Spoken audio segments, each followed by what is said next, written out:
What's up, Epi Bio Penguins? So today we are going to go live, and well, we're already live, and we're going to talk about Unit 3, which is on cellular energetics. So I'm Mrs. Jones from AP Bio Penguins. And so real quick, why are we penguins? Well, because of the fact that as AP Bio students, you are dressed for success. And so AP Bio Penguins are, of course, dressed for success in their cute little tuxedos, all that good jazz. And as we go through this review session, you're welcome to go ahead and put your comments or your questions down into the chat. It's just me on here, but I'm happy to answer them as we go through each of the pieces of information. And so real quick reminder, you already probably know about the resources, but just in case you don't, there's currently daily review happening Monday through Friday on my Instagram page, so AP Bio Penguins. If you go to my website, my Weebly, 374-page review guide, in which I go through each of the topics in the CED, asking you little topic questions. I give you I can statements, and then at the end of each unit, there is multiple choice and free response questions to kind of help you to review, as well as there are explanations for all the multiple choice, and then there are scoring guidelines for all the free responses. I do an FRQ Friday every week, so I've been currently posting 4 every weekend, and so the goal is to get through all the FRQs by the end of the review season. And then there's 120 quizzes, games on Weebly. So again, on my website, you'll get the access codes. And so you'll go to you'll go to quizzes.com. You'll type in that code, and then you've got a game that you can use to review, as well as there's review PowerPoints. And all that is found on apbiopenguins.weebly.com, or you can probably just Google apbiopenguins, and you'll probably see it as like the first hit. So today's plan. We're going to work through enzymes. We're going to talk about cellular respiration, photosynthesis. I've got some practice questions for you, 2 multiple choice and 2 free responses. Well, half of one of the free responses. And then I'll open it up in case there's any kind of questions. But of course, if you have questions as I'm going through this, go ahead and put them in the chat. Last week, or I guess it was last weekend, individuals were kind of helping each other if I didn't see the question. There is a little bit of a lag between when I say it and then, of course, you hear it, and then whenever you have that moment to type it into the chat. So I may have moved on to the next slide, but I'm happy to go back and answer any questions as you have them. So let's go ahead and get started. So before we get into enzymes, let's talk about free energy, because this whole unit is about energetics and about the energy. So first thing, Gibbs free energy. So what is Gibbs free energy? Well, that's just the energy that's available to do work. So whenever we talk about reactions in your cell, we're going to talk about them either releasing energy or them absorbing energy, which will be called energonic and exergonic reactions in a little bit. And yes, those terms were backwards. So there's an equation. This equation is not on the formula sheet. It used to be on the formula sheet, but I don't believe you're going to have to calculate this. But just in case, I did want to show you the formula. So this delta G, because it was asked earlier this week, that delta G stands for change. So it's just looking at your final minus your initial and how much the change in your free energy was. Equals the delta H, so the change in the enthalpy, or the change in the heat energy, minus your temperature, which is in Kelvin, times your delta S, which is your change in entropy, so the disorder, sort of the disorganization, the chaos, if you may. And so with this, we've got another formula, that delta G equals your final Gibbs minus your initial Gibbs, which is where we're going to look at for our exergonic and our endergonic reactions. So with an endergonic reaction, this means that energy has to enter the system. So it has to be brought in, okay? And so this kind of reaction, we're going to start with low free energy, and then we're going to gain energy. That delta H, right? Delta G right here is going to be we're going to have a positive change in free energy. And so our products are going to have more energy than our reactants did. So this is going to be not spontaneous, because it's not going to happen on its own. It's going to require that input of energy in order for this reaction to take place. It's going to absorb energy. An example of this would be ADP plus inorganic phosphate giving us ATP. This is an endergonic reaction. You've got to have energy put in order to be able to do this. And that's what the process of cellular respiration is doing, is it's releasing the stored energy of a glucose molecule or another molecule. And that energy that gets released will be stored in the form of ATP. So exergonic reaction has to do with that the energy is going to exit the system. So here we see that our reactants have more free energy than our products. So our delta G is going to be negative because it's released that free energy. I always tell students that EX for exit or the EN for enter. Okay, so exergonic reactions releasing that energy. So this will happen spontaneously. Yes, there's going to be an energy energy of activation, so that activation energy is required to get a reaction started. But the overall process is, of course, going to release. You can put a stick of dynamite on your table, and sooner or later, that thing's going to explode. That's why you always want to be careful with dynamite that you don't have any kind of movements, which you're not working with dynamite, so it's okay. And then the example would be ATP releasing that energy in the form of ADP. And that energy is not stored in that inorganic phosphate. It just has to do with the structure itself has less free energy as ADP than it does as ATP. So enzymes, what are enzymes going to do? Well, these are just your biological catalysts. And if you've had chemistry, you know that catalyst's job is just to speed up a chemical reaction. So these are biological catalysts. They're just things that are in your body that are going to speed up the reactions within your cells. And their job is to reduce that activation energy. So we saw before that you have this energy of activation. It's the amount of energy that's required to get the reaction started. Okay, and so if you notice here, the purple line is higher than the green line. That is your uncatalyzed reaction. So if there's no enzyme in there or there's no catalyst, that's how much energy is required to get the reaction started. Versus if you have an enzyme, you have that catalyst, it's just decreasing how much energy is required. It does this by binding to the different molecules, and it can put them in the appropriate conformation so that they can then, of course, react. It could kind of strain the bonds so that, of course, it helps to break that bond. And so they do a lot of things to help to decrease the amount of energy required to start. Your delta G is going to be the same. So it's going to release the exact same amount of free energy, or it's going to absorb, like it's going to have the same energy. Delta G will be the same. It cannot make a exergonic reaction endergonic, nor an endergonic reaction exergonic. Like it's not going to happen like that. Okay.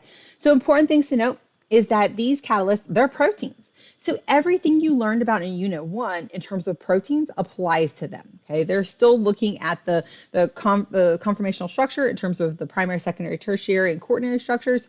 It's the exact same thing we looked at before. So when we talk about denaturation, we're talking about proteins and how proteins break apart.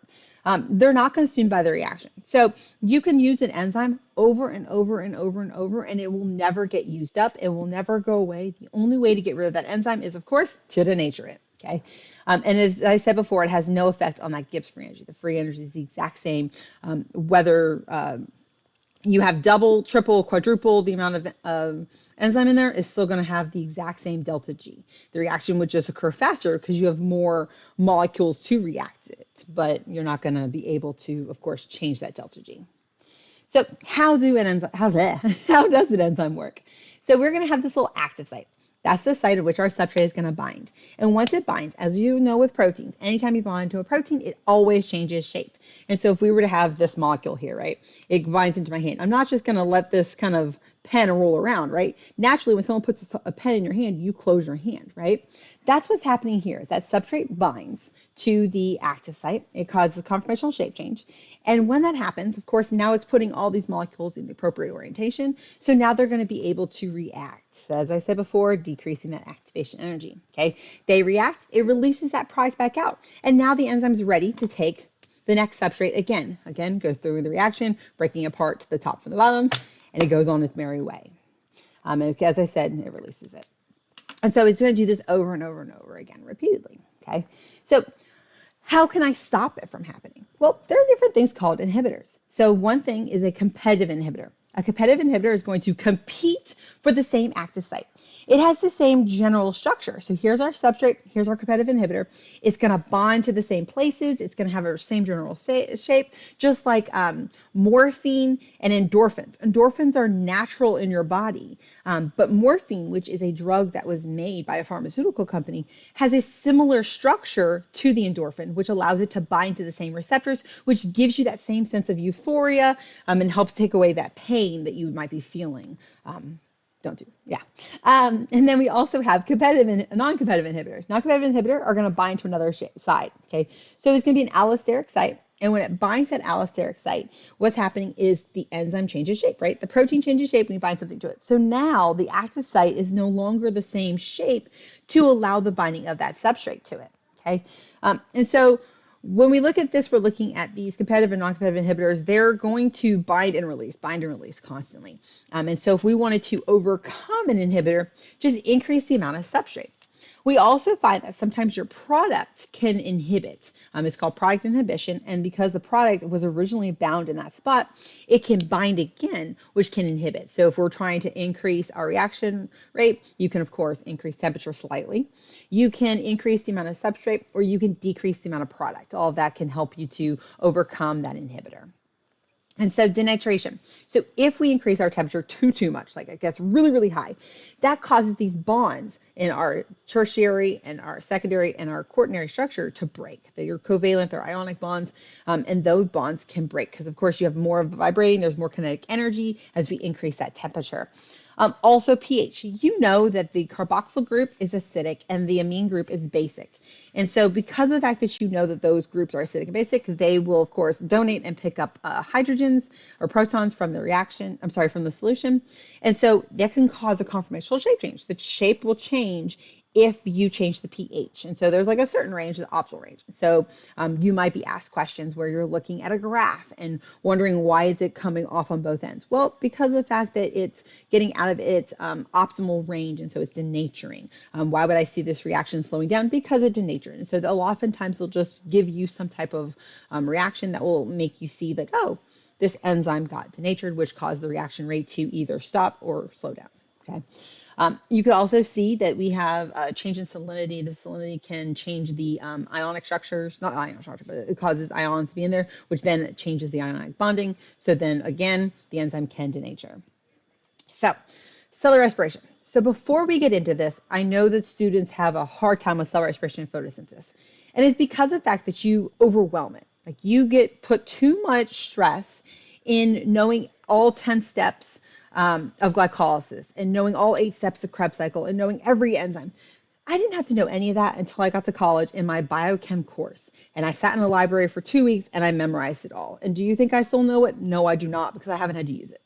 So what I want you to remember is what goes in, what comes out, where does it take place, and why is it important? Okay, and that's what we're going to focus on. Okay, so there are 3 steps to cellular respiration. You've got glycolysis, Krebs cycle, and then oxidative phosphorylation. Okay, so glycolysis takes place in the cytosol. That means it will take place in a prokaryote as well as a eukaryote because it's just in that cytosol. It does not require mitochondria for this process to take place. And so this diagram is slightly wrong. This should be ADP and this should be ATP. But other than that, the diagram is correct. So we start out with glucose.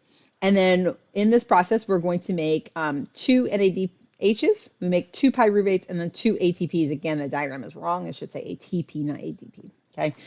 So we start with glucose. And thinking about the name, glyco. Glyco means sugar. Lysis, we know, it means to break. So glycolysis means the sugar splitting step, the step in which we're going to break glucose. So we take glucose, which is a 6-carbon structure, and we break it into 2 3-carbon structures. Okay. So at this point, I haven't lost any carbon dioxide. So that's why I see I have the 2 NADHs, 2 pyruvates, and 2 ADPs. Okay. So that pyruvate is going to go through pyruvate oxidation, and we're going to, of course, oxidize it. Okay, so when we go through the oxidation process, we then are going to make this thing called acetyl-CoA.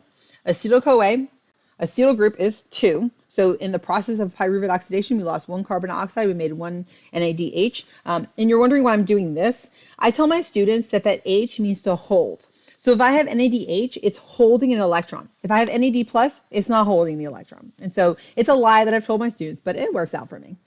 And so the acetyl group comes in. It loses the coenzyme A. The whole point of that coenzyme A was just as a placeholder. So the acetyl comes in, it then binds to the molecule that's already in there, making the oxaloacetate. It binds to oxaloacetate, making citrate. Not important, don't worry about it. And in this process, we go through this loop. And this is going to take place in the mitochondrial matrix. So we had to actually be in the matrix for this to take place. So when we talk about Krebs cycle, you have to have a mitochondria for this Krebs cycle. Okay. So the starting material, acetyl-CoA, and in one loop of the Krebs cycle, or one turn, we're going to have 2 carbon oxides. Remember, acetyl-CoA has 2 carbons, and then I make 2 carbon oxides, which means at this point, I've completely broken down the glucose. There is no more glucose left. It's gone. Okay. I have 3 NADH. Again, they're holding those high energy electrons. 1 FADH2. It's the same as NADH. It's just a little bit weaker. It's still holding electrons. And then it makes 1 ATP. Technically, it's a GTP, but that's okay. You can just know it as ATP. Now, glycolysis made 2 pyruvates. But when I just gave you the explanation, there was only one acetyl-CoA. So you'll actually have to go through this cycle 2 times if you're talking about breaking down one glucose molecule. Okay. So the next thing I have is oxidative phosphorylation. So as I said, Krebs cycle gone. We already used up all of the glucose is all gone, right? So all that's left are the high energy electrons. So where is the oxidative phosphorylation taking place? Well, let me sidetrack for a half second.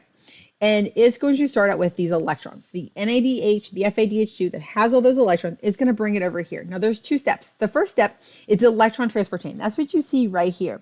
This is our electron transport chain. It's found in the mitochondrial cristae. So if you remember, we had the mitochondria had the outer membrane, and the inner membrane was like highly folded, increasing that surface area, allowing for more of this to take place in there. And so in that cristae, we're going to drop off the NADH, and that electron is going to go through this chain and is going to slowly drop in energy. And as it slowly drops in energy, each time it releases energy, that energy is used to pump a proton. As you see right here, we have low protons here, high protons there. We're pumping the protons into the intermembrane space. Okay, so that's all that's happening with our electron transport chain. Protons are pumped into the IM space. If you're wondering where the IM space is, it's the space between the cristae, or the inner membrane, and the outer membrane. So it's that inner membrane space is between there. And last time we talked about pH, and we mentioned that when the pH decreases, it means it's because there's an increase of H+. So the intermembrane space is actually really acidic, okay? And so it generates this proton gradient. So there's a high concentration of protons on one side. And if you remember from Unit 2, when there's a high amount of protons, what it wants to naturally do is flow down its concentration gradient. And so at the end of this whole thing, we of course have our oxygen. Okay, so why would I talk about the proton gradient? Because of chemiosmosis. That's the second step of oxidative phosphorylation. So these high protons, right, the protons, we have our gradient, it's going to flow down ATP synthase. It ends in A, so we know that's an enzyme. This enzyme's job is to synthesize ATP. So it's going to use the energy, the potential energy that's stored in that high concentration. And as the protons move across the membrane, it's going to turn the turbine of ATP synthase, which is going to provide the energy needed to phosphorylate the ADP. Now, someone asked earlier this week on the review, where does the phosphate come from? It's just inorganic phosphate. It's just floating around inside the cell. Okay. And so, as I said, there are 2 parts of oxidative phosphorylation, the electron transport chain. Okay. The whole point of electron transport chain is to make the proton gradient. There's no ATP made here. Chemiosmosis is the second step, and this is where ATP is made. So, hope that we've gotten cell respiration. I don't see any questions happening in the chat. Remember, if you have a question as I'm going through this, go ahead and put in the chat. It's just me, but I can answer them as I go. So 3 steps. You have glycolysis, we have Krebs cycle, we have oxidative phosphorylation. So making sure we know where does it take place? Cytosol, matrix, cristae. What does it start with? It starts with glucose, the acetyl-CoA, and then the electrons of NADH and FADH2. Why is it important? It's important because it's making this NADH, this high energy electron. It's making the materials needed to go into the next step. It's creating a proton gradient. So I hope that we're helpful. I don't really see any questions coming in, so I think I'm going to write a roll on. So I think it was 2015 or 2016. I can't remember the year exactly. This question was on the exam in which they gave you the pictures. So those of you that are kind of freaking out, like, oh my God, how do I remember all these steps? They gave them a diagram and they just asked them to explain what they saw. Okay, so use the information, describe one contribution of each in the following of ATP synthase. So here we see we have our glucose, is again mixed pyruvate, and I can see that there's 2 ATPs made. So how are those ATP made? Well, they're made by substrate level phosphorylation. Okay, so that's one way that we can make ATP. Another thing, look, I've got NADH. So I'm forming NADH that we know later on will go to the electron transport chain to provide that gradient, right? And the last thing I see is I've got this acetyl-CoA that ends here but starts there. So it's going to produce the acetyl-CoA that's needed for the Krebs cycle. Okay, so all you had to do was look at the picture. A lot of these free responses, if you look at the diagram and really kind of interpret what you see, you can get a lot of points. Okay. So the second step we're seeing here is how can I oxidize my intermediates of Krebs cycle and get it? Well, of course, I'm making ATP in the form of GTP, again, substrate level phosphorylation. I can see that there's the NADH and the FADH2 that's also made that's going to go and become the proton gradient. And then it's producing those high energy electrons. So again, the diagram has the picture information for you. And the last thing is, how does the proton gradient help us in the electron transport chain? That gradient is then going to provide the energy that's needed to move through ATP synthase to synthesize ATP. That was not nearly as easy because you're going to have to know a little bit about the process, but you could, of course, apply that. Okay, so that gets us to the end of cellular respiration. Are you ready for photosynthesis? Okay, so photosynthesis is going to be made up of two steps. We have our light reactions and we have our Calvin cycle. The light reactions are going to take place in the thylakoid. Okay, the same thing as we saw with cellular respiration. We need to know what does it start with, what does it end with, where does it take place, and why is it important? Okay, so it takes place in thylakoid membrane. So if you remember the chloroplast, right, we have the outer membrane, we have the inner membrane, and then there are these little stacks. Those stacks were called grana. And the sacs were made of these little sacs, and that was your thylakoid. Okay, so it's in the membrane of that. And the reason why plants are, of course, green is because of the fact that there's chlorophyll within the membrane. That's what this P680 and the P700 is. That's a molecule of chlorophyll. And actually, there's chlorophyll making up this whole reaction complex here. And those pigments are going to absorb that light energy. And so the reason why it's green is because it's reflecting green back. Okay, and so your eyes see the green that's reflected. So it's, of course, if you saw, there was an action spectrum, I think on the 2014 exam, in which they were looking at which one of these is the appropriate molecule for photosynthesis, and you would, of course, realize that the one that reflects in the green wavelength, that was your the chlorophyll. They were comparing bacterodopsin and chlorophyll. Sorry, sidetracked. Sorry. So what does it start with? It starts out with water. So right here, you can see the water molecules going in. It's getting broken down. It's releasing that oxygen. So how interesting that in cellular respiration, we use oxygen as our final electron acceptor, and it made water. But now water goes in, and it acts as the way that we break the water, and we get oxygen and our electrons back. So maybe a way to remember it. We also have photons coming in the form of light energy. And so in our first reaction complex, this is actually photosystem 2. Okay, we're going to absorb that light energy. It then moves down this electron transport chain here. And oh my gosh, we have an electron transport chain. What does that mean? Again, we're going to see our protons moving against their gradient, right? As the energy falls, protons pump. So it's going to pump over here into the thylakoid space. So in cellular respiration, it was out into the intermembrane space. Now it's in to the thylakoid. And so we can see that this is going to generate that gradient. And then at the end, we see ATP synthase that's going to, of course, synthesize the ATP. Okay, so this electron went through the electron transport chain, then went into photosystem 1, gained more energy, and then it's going to go to NADPH. The P stands for photosynthesis. Yeah, I know it's a lie, but that's okay. And the H stands for holding. So when I have NADPH, that means that I am holding the electron in photosynthesis. And so the products ATP and NADPH, ATP is made because of this proton gradient here, and the NADPH is made over here. There's a book, it's called As the Sun Shines, and it kind of gives a cartoonistic way. I did a video of this on my TikTok. I can see if I can share that later so y'all can see this if you needed to, but I've got that for you. And so, as I said, protons are pumped against thylakoid space, so we can create that proton gradient. Okay, so there's two ways the electron can flow in photosynthesis. We have linear electron flow. That means I go photosystem 2, electron transport chain, photosystem 1, and NADPH. This is going to synthesize ATP and NADPH in a 1-to-1 kind of way, like you make equal amounts of each of them. Okay, versus cyclic electron flow is going to go from photosystem 1 and it doubles back and it goes only through this electron transport chain. So the function of this is going to allow us to make ATP without making NADPH. You'll find out in a second why, but is allowing us to make NADPH without making the ATP. Okay. And so this is going to be important because in the Calvin cycle, we're going to need 9 molecules of ATP and only 6 molecules of NADPH. So there's not that 1-to-1 that we're going to see. Okay, so Calvin cycle taking place in the stroma. In case you don't remember, the stroma is the kind of the cytosol of our chloroplast. And so we're going to use 3 carbon dioxides, 9 ATPs, and 6 NADPHs. Okay, the CO2 is going to come in. It's going to bind to something called RUBP with the enzyme Rubisco. It then goes through a whole big breakdown in which it's going to make something called G3P.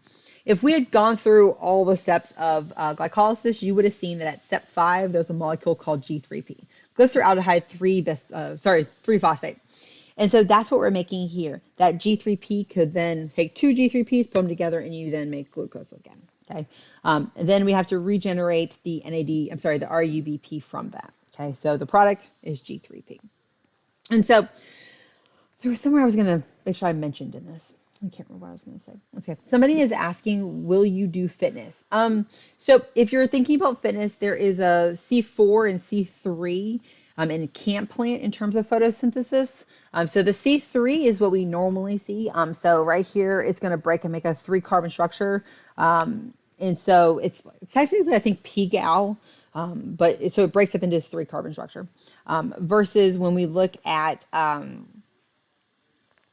C4, it has to do with that there's going to be a 4-carbon structure. And so it kind of brings it in as some other thing. So it regenerates it. And the reason why we would need this is because of the fact that in arid conditions, in the in the leaf, we're going to have the stomata, not to be confused with stroma, the stomata, these little pores. And so the guard cells, when it gets hot, are going to close. And so it decreases the amount of carbon dioxide that can come in because we, of course, are losing that access point. And so C4 is going to be the adaptation that we're going to find in arid conditions.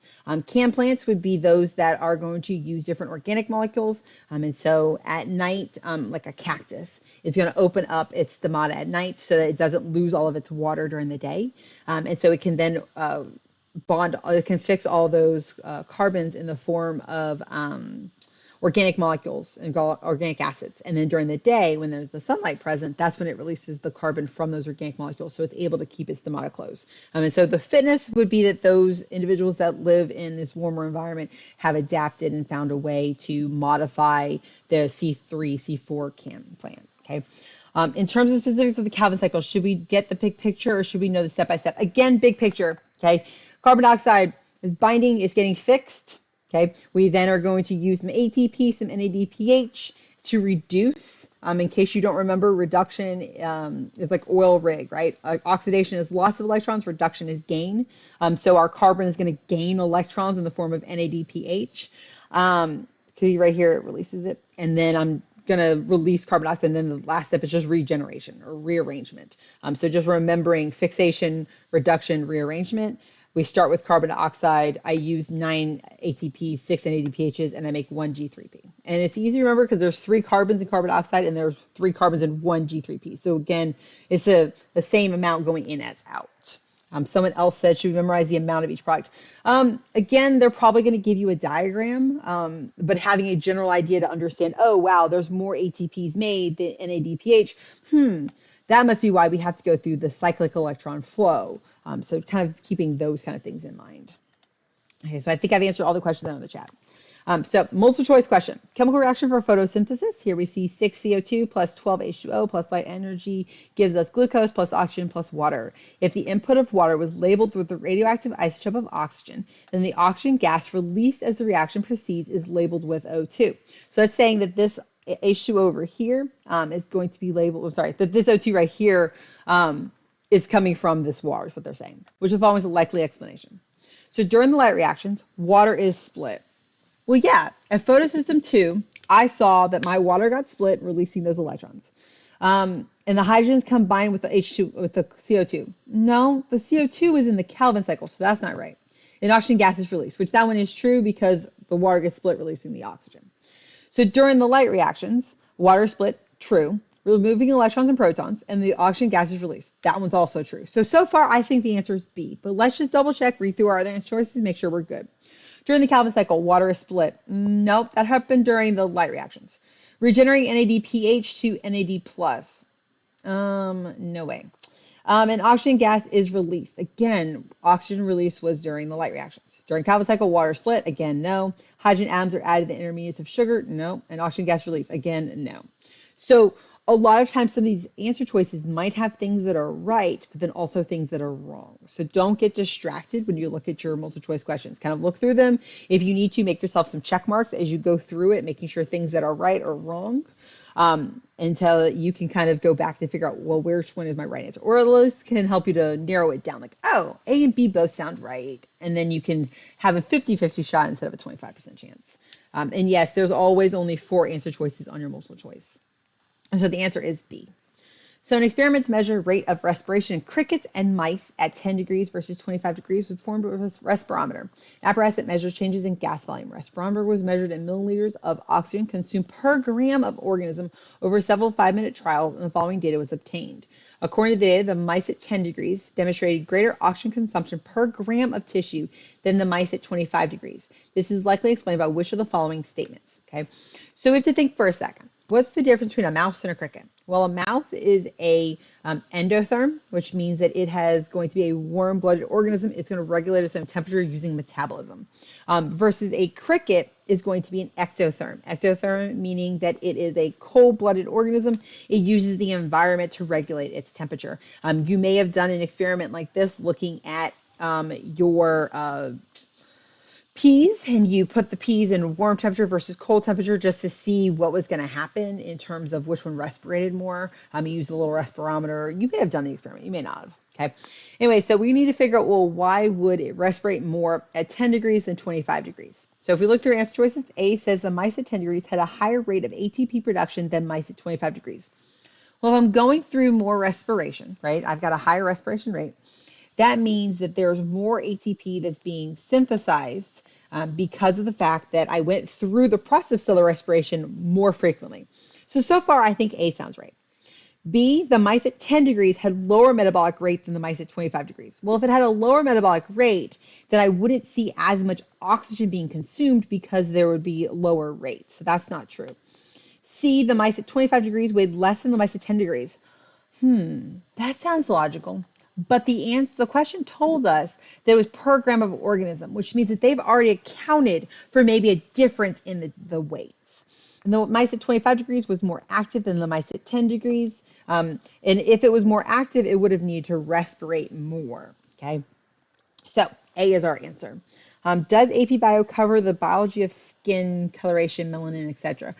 Some teachers do bring that in as like different forms of natural selection and adaptations that might have occurred. I know HHMI, Biointeractive, has an activity that they do. There's like a video and a whole activity that they do in terms of the biology of skin coloration, because the melanin, historically, kind of looking evolutionarily, is found kind of at the equator regions. Individuals that live more in the equator have higher amounts of melanin because the melanin is going to break down the UV radiation, which is why they're of darker complexion, versus individuals that kind of lived up at the poles are lighter complexion, and they had like the red hair, I believe, and that was because of the there wasn't direct radiation from the UV.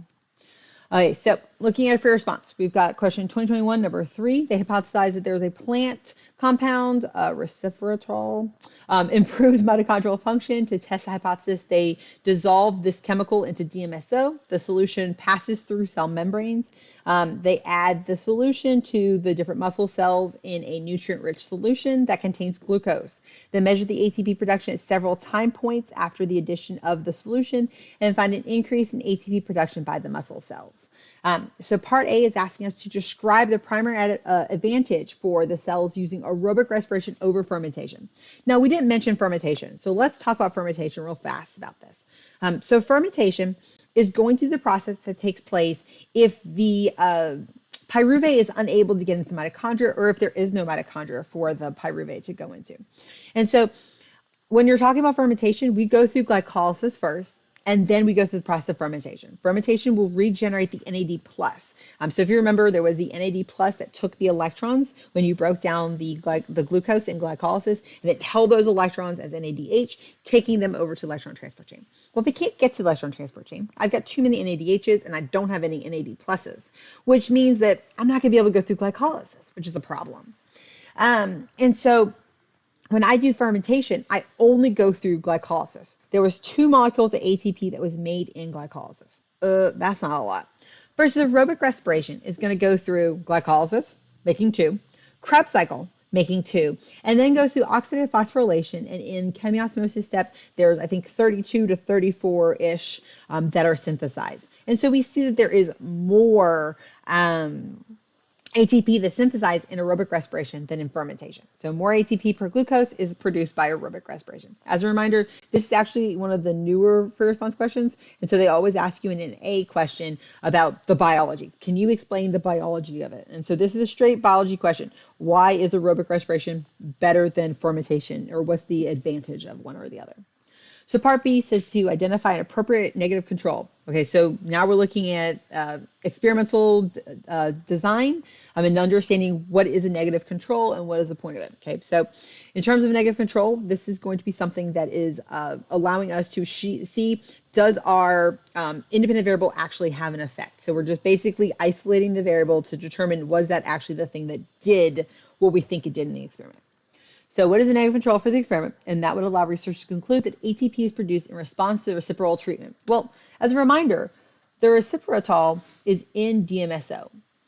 So was it the DMSO that caused the effect? Or was it the reciprotol? Or whatever you say the word. Well, I don't know. So I need to test it again without the chemical. And so I would say, okay, run it without the reciprocal, or run it so that it has just the DMSO alone. Okay, so I can take out the reciprocal and say, okay, what would happen when the independent variable of the reciprocal isn't there? Okay, so part C, predict the effect on short-term ATP production when it's treated in a medium that lacks glucose. Glucose, wasn't that what I started glycolysis with? Well, if I don't have any glucose, can I go through glycolysis? No, I don't have any glucose. So I would expect there to be no ATP made. But in case you've gone through this with your classes, you might know, okay, well, the glucose isn't the only thing that's broken down. We also can break down fats. And so those different fats will be broken down just like two carbon structures that will go straight into the Krebs cycle. We can break down our proteins. The amino acids get broken down two different ways, and they end up going again into the Krebs cycle. And so I could also say that there is less ATP produced. And so no ATP produced or less ATP produced. And then part D, the researcher found that this stimulated the different components of the electron transport chain. So if they then, of course, they said that the reciprocal would increase oxygen consumption and we need to justify that.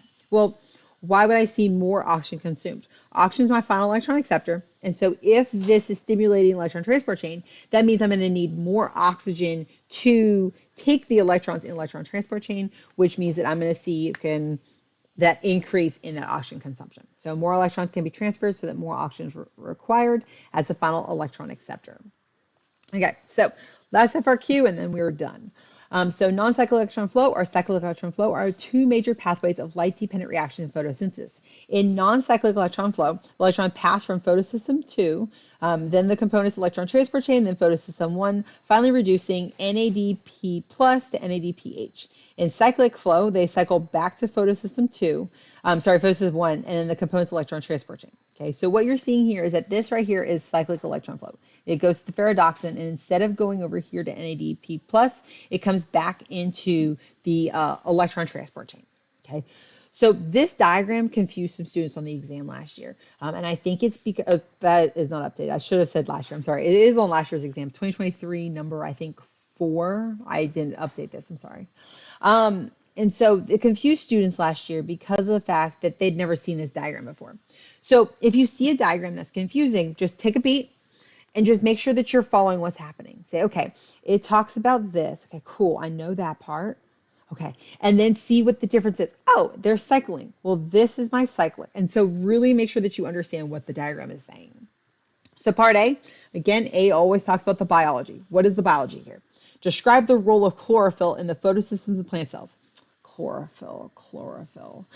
Oh, the chlorophyll is the pigment. And so it's going to absorb the solar radiation. It's then going to be the site where we saw the breaking of that water molecule to release the electrons from water. You talk about it absorbing the energy from light.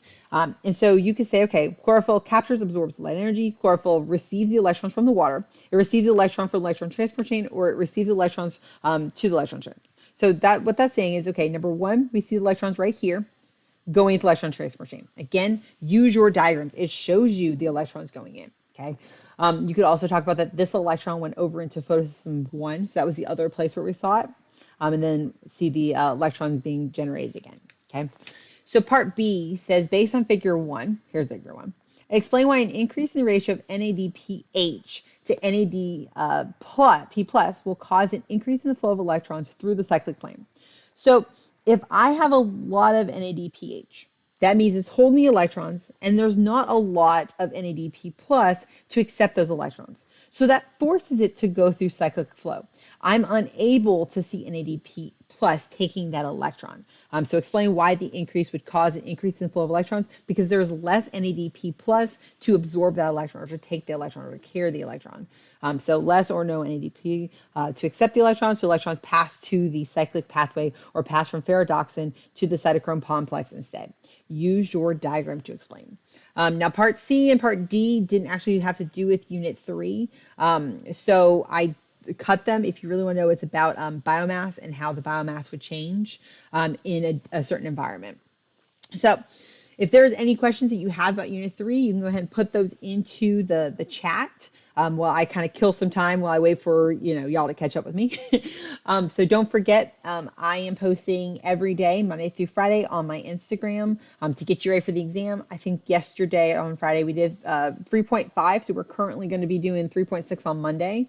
I also post those same questions on my TikTok, and I have a countdown on my TikTok. Not like you really want to see a countdown to the exam, but just in case you do. And then you already know about the YouTube because you are here watching this live stream, or at least you're watching the recording of it. So does anyone have any questions before I log off? Going once, going twice. So it doesn't look like anybody has any questions.